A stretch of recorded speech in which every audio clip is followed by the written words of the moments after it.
But this nonsense belongs to a dustbin. It's buffoonery, it's insensitivity, it's provocative, and it belongs to the whole dustbin. It's intolerance, it's provocative, it undermines peace and democracy in this country. It belongs only here. It's a trash. Emotional and sensitive. This was the scene at the media conference today in the capital. The Minister of Youth, National Service, Sport and Culture, Kazenambo, in strong words expressed his disappointment about the newspaper article carried by the daily paper that is owned by the Democratic Media Holdings Group. He has picked the wrong issue, a sensitive issue.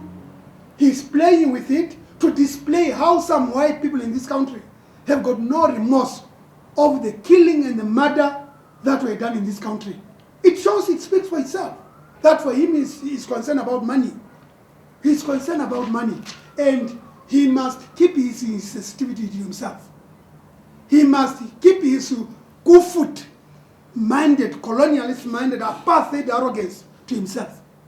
The newspaper apparently quoted Minister Kazenambo from a leaked document saying that the returning of skulls from Germany is an unnecessary, costly exercise for the country. The minister further pointed out that it was the journalist's democratic right and freedom of expression to write about the returning of skulls, but not through using leaked and unauthorized government information. This is not professional journalism. It's buffoonery of the highest order, of a perverted mind. The man is sick, literally sick. If he is not himself sick, the owners of these newspapers are sick. And whoever leaked this document from cabinet is also equally sick. His cabinet source are sick, ill. They deserve to be in a mental hospital. This is not freedom of the media. This is anarchy, it's undermining, and the bloody Boer is not sensitive to this thing. And I'm using the word bloody Boer because he's a Boer. It shows that he has got no sensitivity. He's still operating in a comfort mind. This issue is a serene issue of the people who were killed, massacred. Young Pullman has got no sensitivity.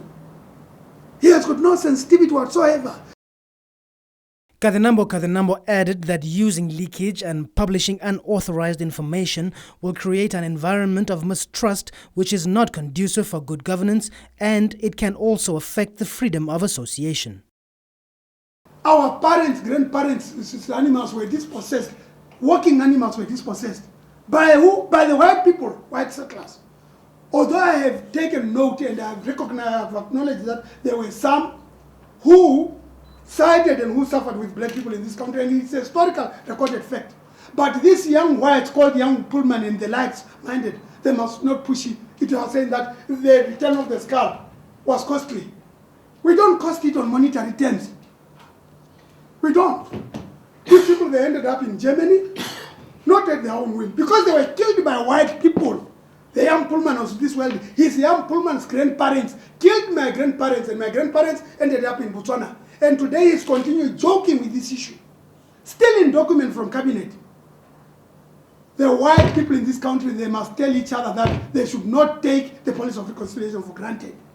They should not. We must be sensitive to one another. We must be sensitive to issues, not to gamble with issues. Meanwhile, the News on One also interviewed the journalist Jan Pullman to get his side of the story. If something is newsworthy, we will publish it. Doesn't matter whether it is from Parliament, from Cabinet, or from an NGO. If it's newsworthy, we will publish it. If it's not newsworthy, then we will not cover it. The minister said he asked the newspaper to publish an apology regarding the matter, but the newspaper apparently refused to do so.